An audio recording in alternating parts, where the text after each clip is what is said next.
Okay, so thanks a lot, and thanks for the nice invitation. So today I will speak of some works which were done in collaboration together with Thomas Lepoutre from Lyon, Ayman Moussa from Paris 6, and Ariane Trescazes from ENS Cachan. So let me first say a few words about the classical model of Shigesada-Kawasaki and Teramoto, which I will refer as SKT from now on.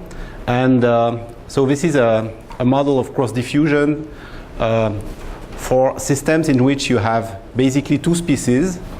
And so the concentration of the first species is called U1, and the concentration of the second one is called U2.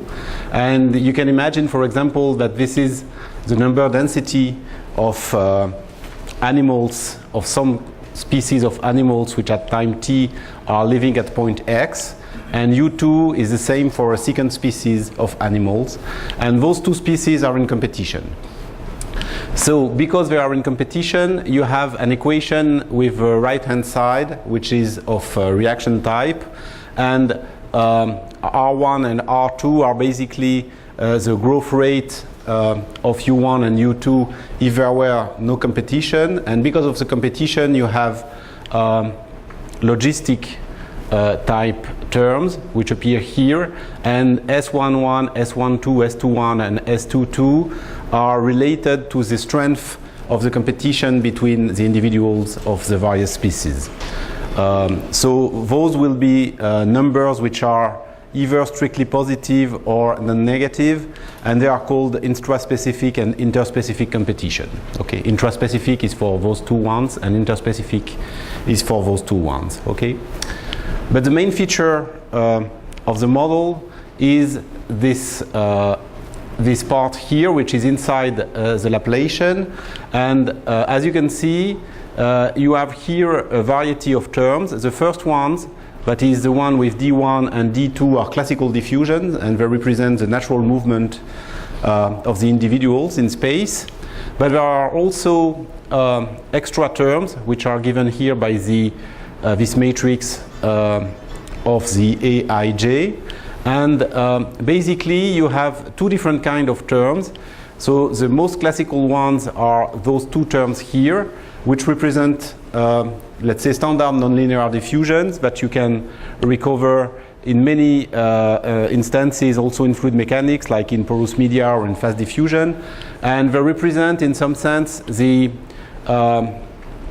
extra diffusion due to the fact that the individuals which are in competition between with the other individuals of the same species try to increase their diffusion rate when other individuals of the same species are around. Okay, so if this concentration is growing, then the diffusion of U1 is also growing. Okay, and there are those two more exotic terms which are basically the cross-diffusion here, which represent the effect of the presence of individuals of the other species on the diffusion rate of the first species.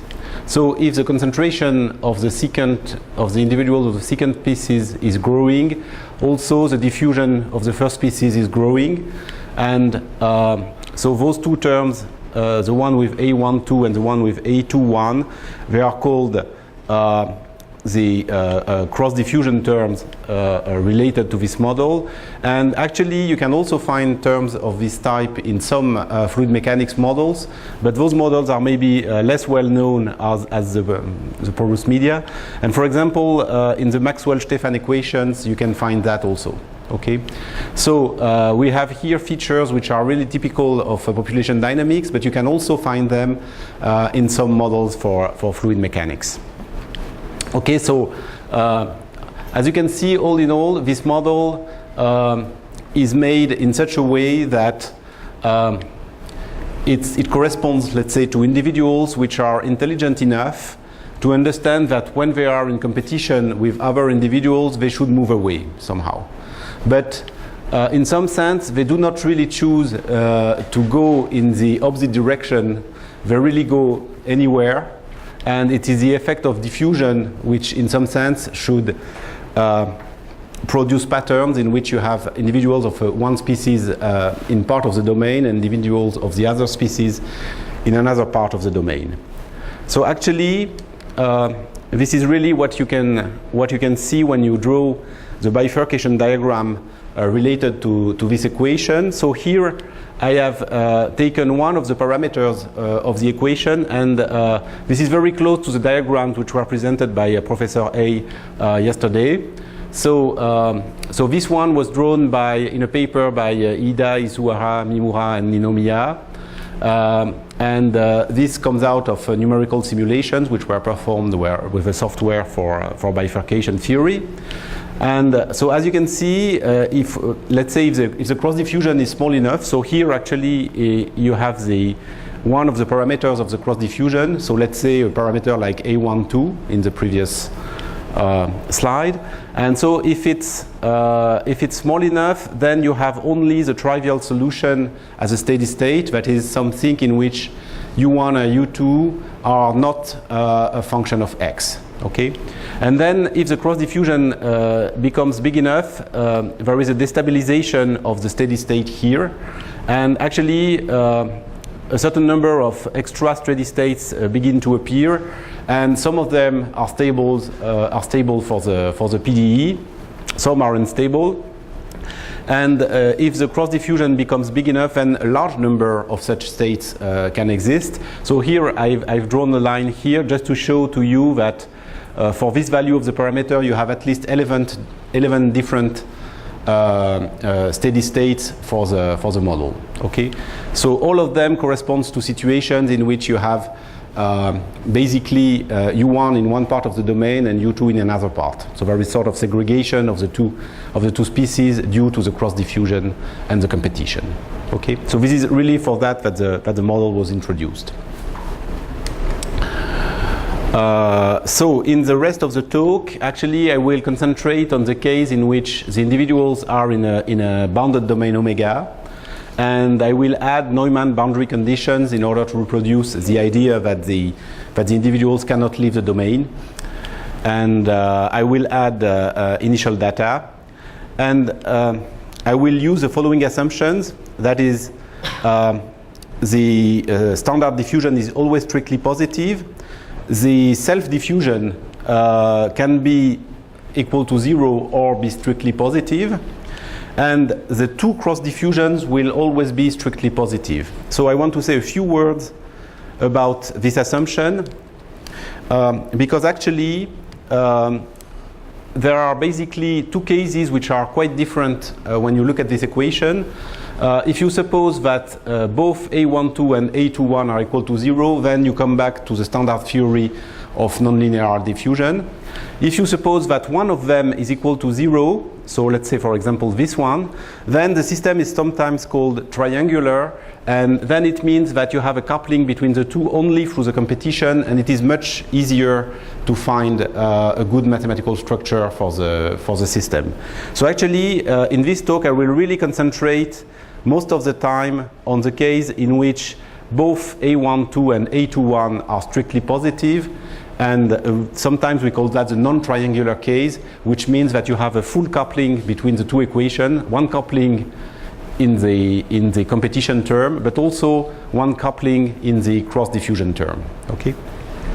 So sorry for this. So let me say a few words about the already existing results for those systems. And actually, I would like to say that in the case of the triangular system, that is A12 or A21 is equal to 0, then there is really a large number of works, and I've quoted it here only part of them. This is just to show you that the theory, which began probably with Aman in the 70s, was developed by many people like Matanomi Murashi, Miyagi, Lu Niwu, Choi Lui, and Yamada, Fan, and also Yamada. And if you look, I don't want to detail all of this, but if you look at it, you can see that with time, dimensions bigger and bigger have been treated. And also, what you can see is that at the beginning, it was often necessary to have some self-diffusion in the equations, and then in the last papers, you can remove the self-diffusion and keep only the cross-diffusion. So maybe one thing to remember is that it's easier if you have self-diffusion in the equation, and it's also easier if you have a small dimension. Okay, I don't want to say much more about the triangular case. Let me now directly go to the non-triangular case, which is more difficult because you have this full coupling between the two equations. And in that case, there are not so many papers which have been written down, but still there is a bunch of them, and you can also start with the paper of Hamann, which gives local in-time solution, which was written in the 70s.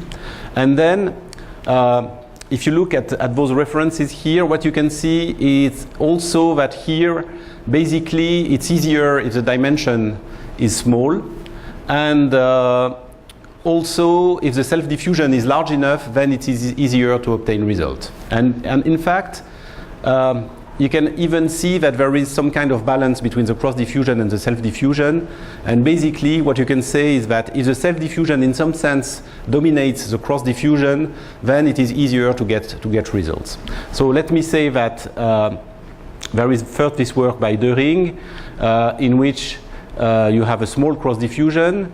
Then there is a work by Kim and also by Masuda Mimura, and yet another one with Shim, in which you have various types of results in dimension 1. Then a result by Yagi when the self-diffusion dominates the cross-diffusion.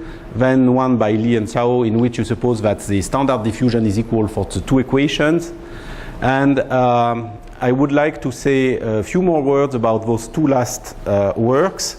So in the first one by Chen and Jungel, there is a global existence of weak solutions, which is obtained thanks to the introduction of a Lyapunov functional, which I will detail in next slide. So this is a big difference with all the previous works, in the sense that here you have a new quantity which has been introduced, and in fact which gives you an extra estimate, if you wish, with respect to what was known up to here. And also I would like to quote the paper by Murakawa, in which it's proven that somehow it's possible to approximate those cross-diffusion models by standard reaction diffusion models with extra terms in the reaction when some parameter goes to 0. And once again, this is very close to what was shown by Professor A yesterday. Okay, so let me explain now how this Lyapunov functional is working. So actually, this is a computation which I think is quite close to the computation which was shown by Professor Laurent 2 days ago. And so the idea here is that you look at this functional here. So remember that this is a combination with coefficients C1 and C2, which are at this level not known. And you put here this function, which is basically a primitive of the logarithm, and you do the same for U2. And you add 1 here in order to get something which is non-negative for those two terms. So when you do the computation, it works like this. You take the derivative in times of this. So since it is the primitive of the logarithm, you get the logarithm here. And this is multiplied by du1 over dt, and here du2 over dt. And there you use the equation. So remember that du1 over dt and du2 over dt are made of two terms. There is one term which is a reaction term, which corresponds exactly to the logistic competition between the individuals. So this one is written down at this level. So you have the competition for the first species, which is here, and the one for the second species, which is here. And you multiply by logarithm of u1 for the first one and logarithm of u2 for the second one. Okay? So here you have no derivatives, so it's a direct computation. And also you have the terms which come out of the cross-diffusion, and so this corresponds to the Laplacian of quantities like this, in which you have the standard diffusion, And one of them is a self-diffusion and the other one is a cross-diffusion. Okay? So when you see a term like this, you want to do an integration by parts. And when you do that, you see that you take one of the derivatives which is here and you put it on the logarithm here, and what you get is exactly gradient x ui divided by ui. Okay? And then you multiply it by the term which is here, which will be gradient ui. So when you do that for both I, you end up with the two terms which are here, in which you recognize D1 and D2. And those two terms are sometimes called Fisher information in information theory. As you can see, this is the same as the gradient of the square root of ui to the square, okay, up to a constant. Then you have the terms which come out of the self-diffusion.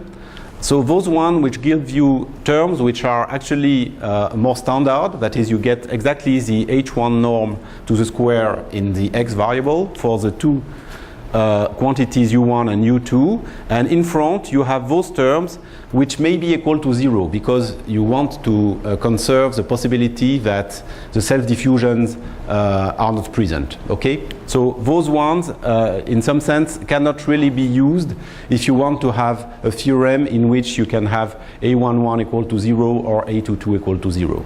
Okay? And the last term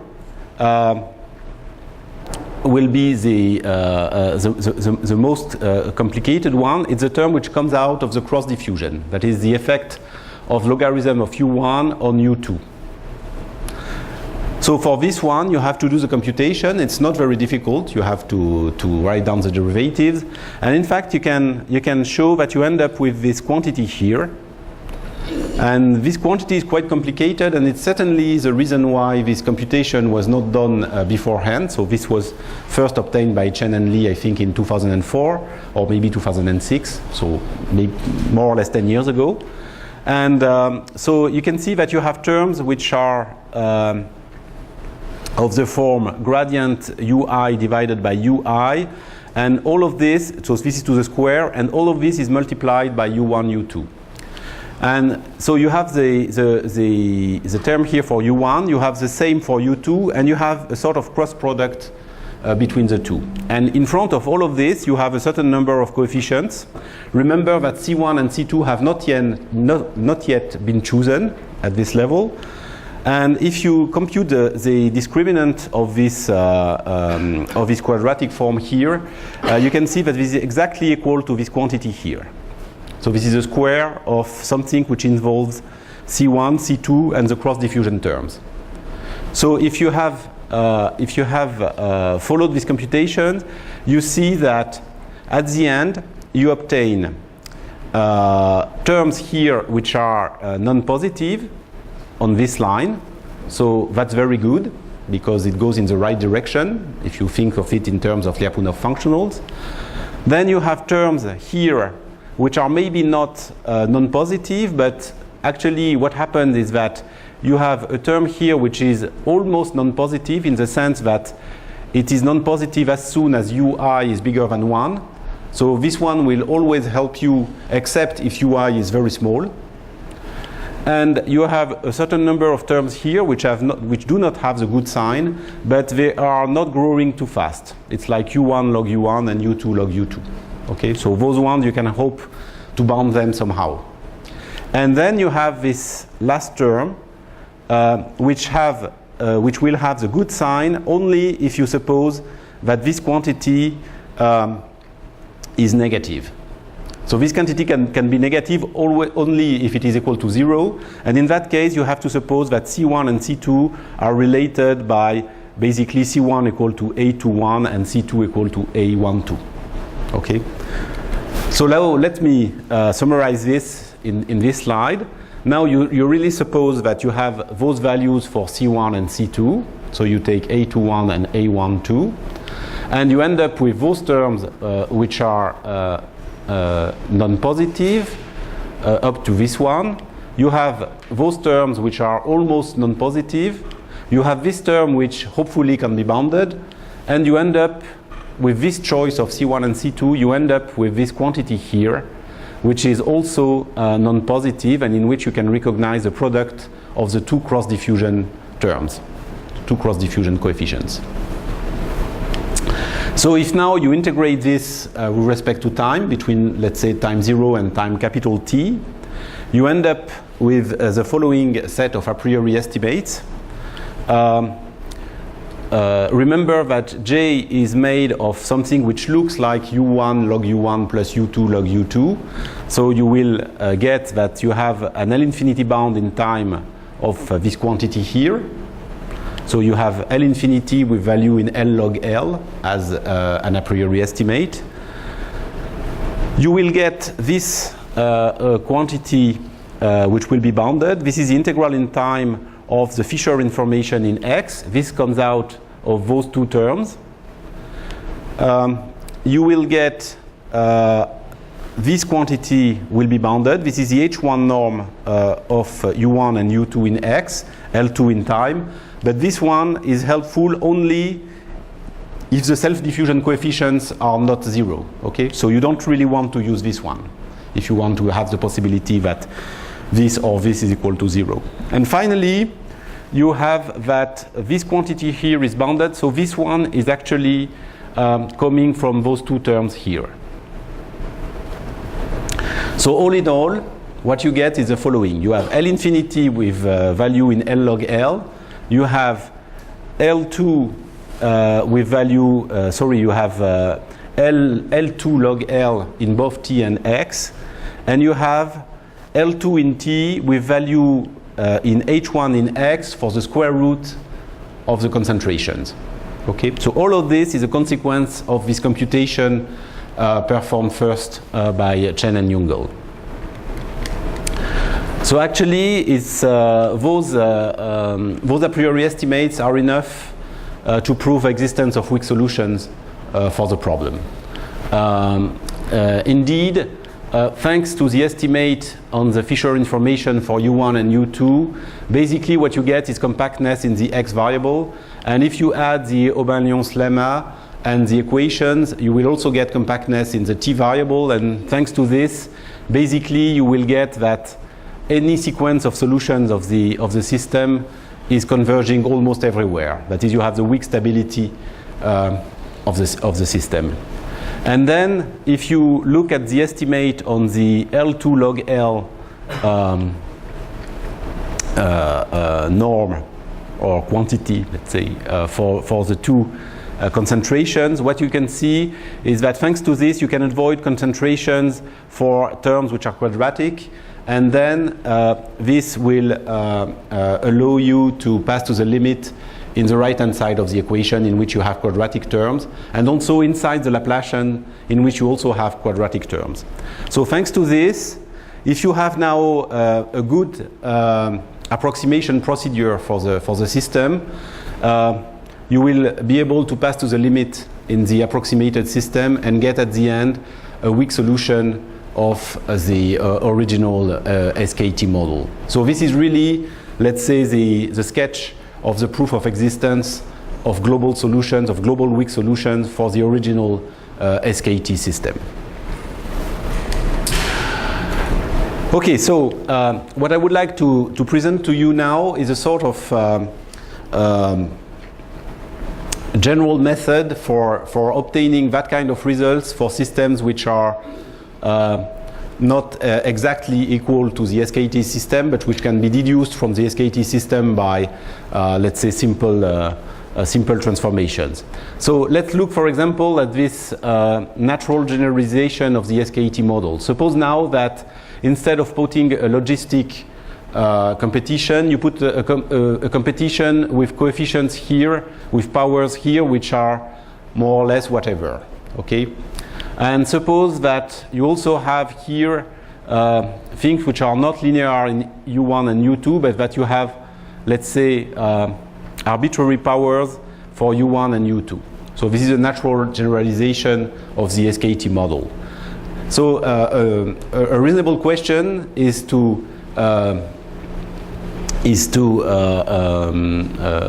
investigate whether the Lyapunov functional that exists for the original SKT model can be in some sense transformed in order to have a Lyapunov functional for this one, or if this existence of a Lyapunov functional is really related to the exact form of the original SKT model.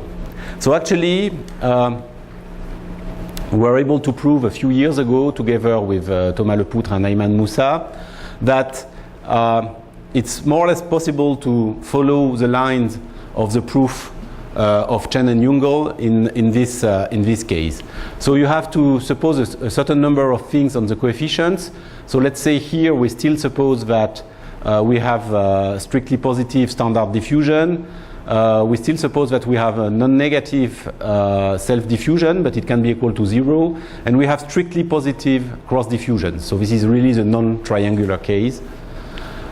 And what we assume on the powers in the various coefficients is the following. So for the self-diffusion, it can be any kind of powers.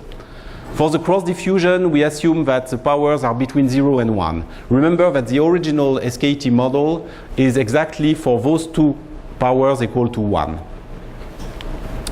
And we also suppose that the powers appearing in the reaction term in the right-hand side of the equation are not too big. But this is not really optimal. It's just one possibility. Then if you take initial data in L2, you can prove that there exists a weak solution to the system here, which is the generalized SKT, if you wish, together with Neumann boundary conditions. Okay. And actually, this theorem is obtained by introducing a new Lyapunov functional, which is somehow different from the Lyapunov functional used in Chen and Jungle, but which has some link with it. And actually, this Lyapunov functional is like this. So instead of putting u1 log u1 minus u1 plus 1, which is something which is quite familiar for people working in kinetic theory, because this is the physical entropy of concentrations, you introduce something which is a power. And in fact, you have to put, so you can forget about this term and even this one. The important thing is what is here. And the whole point is that you have to find a power here which has to do with the cross-diffusion, with the power in the cross-diffusion. Okay?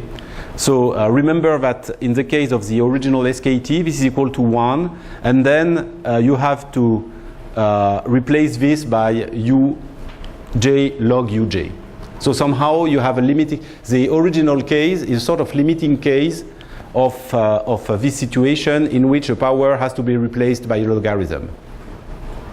Okay? So if you use this kind of functional, you can basically prove the same kind of a priori estimates as in the original case of the SKT system. And basically what you have is once again a kind of Fisher information, but actually you have a power here which was 1 in the original case. Here this is a term coming out of the cross-diffusion. Here you have the one in the self-diffusion, and sorry, this is the one for self-diffusion, this is the one for the standard diffusion, and this is the one for the cross-diffusion. Basically you can use this term, this is the one coming out of the standard diffusion, in order to prove that you have compactness in X. You use the Aubin-Lyons lemma to get compactness in both T and X, and then you can get this in this way convergence almost everywhere of sequence of solutions. And then in order to avoid concentrations, then you have to use a new tool which was not used in the original SKT model, and this is sometimes called the duality lemma. So let me say one word about this. This is a lemma which was first introduced, at least in this form, by Martin, Pierre, and Schmidt, and it tells you basically the following.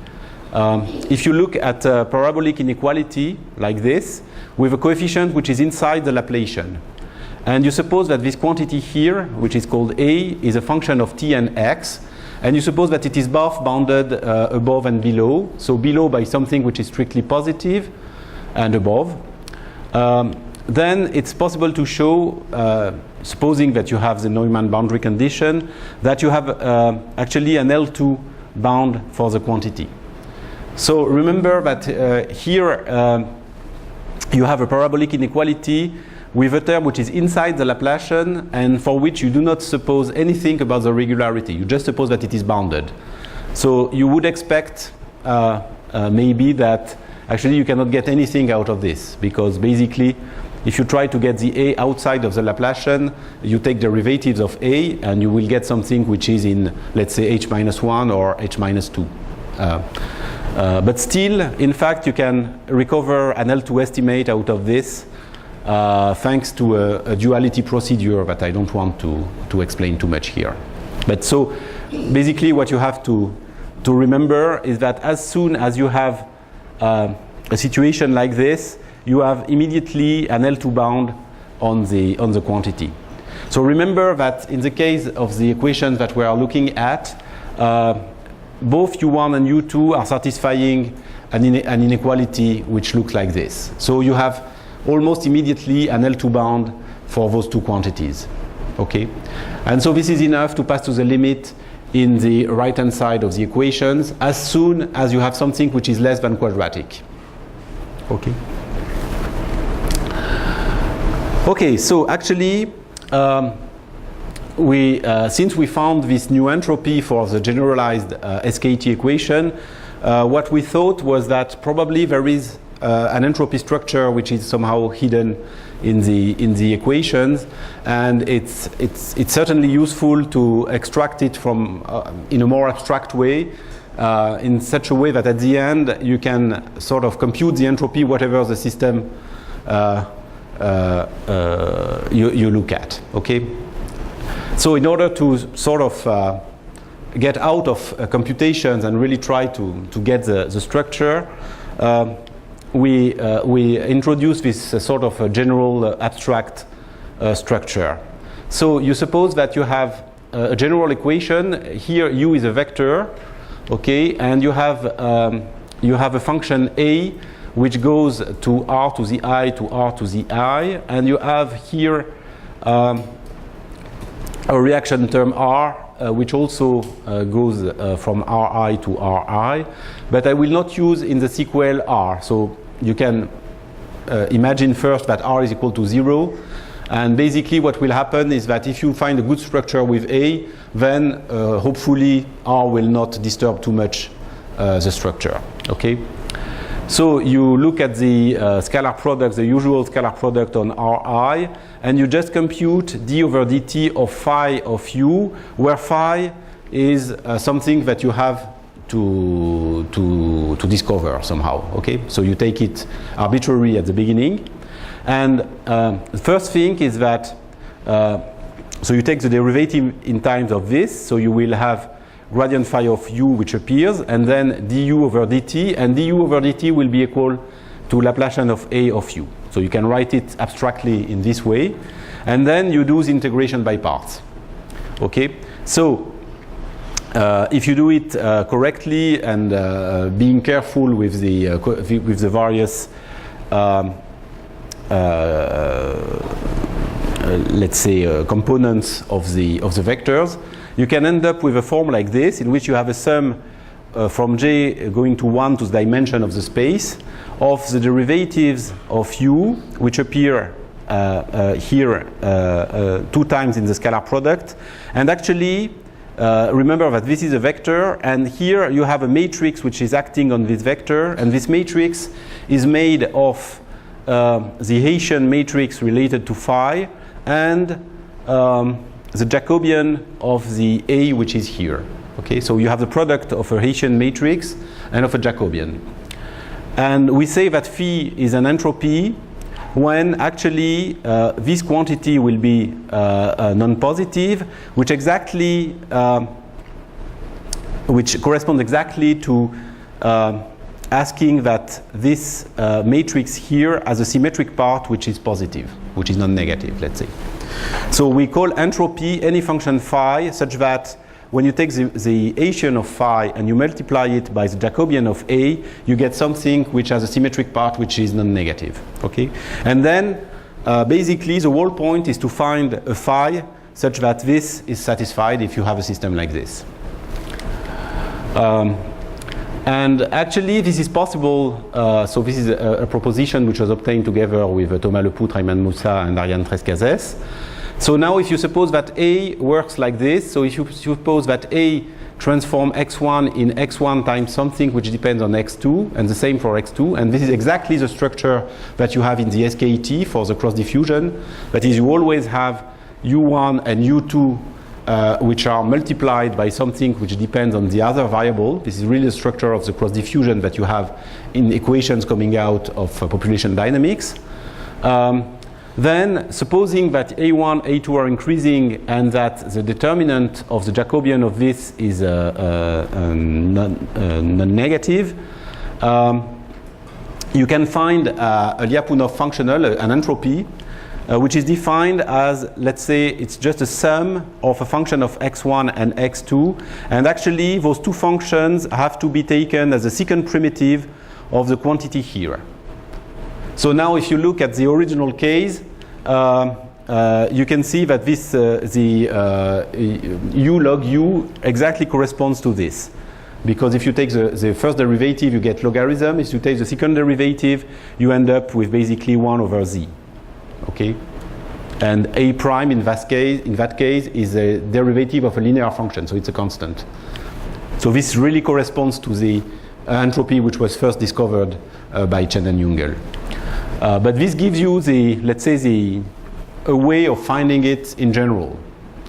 But of course, you have to suppose that you have this condition here, and writing it down explicitly, it tells you exactly that you must have this property for A1 and A2, which is a property which is not that easy to understand at this level.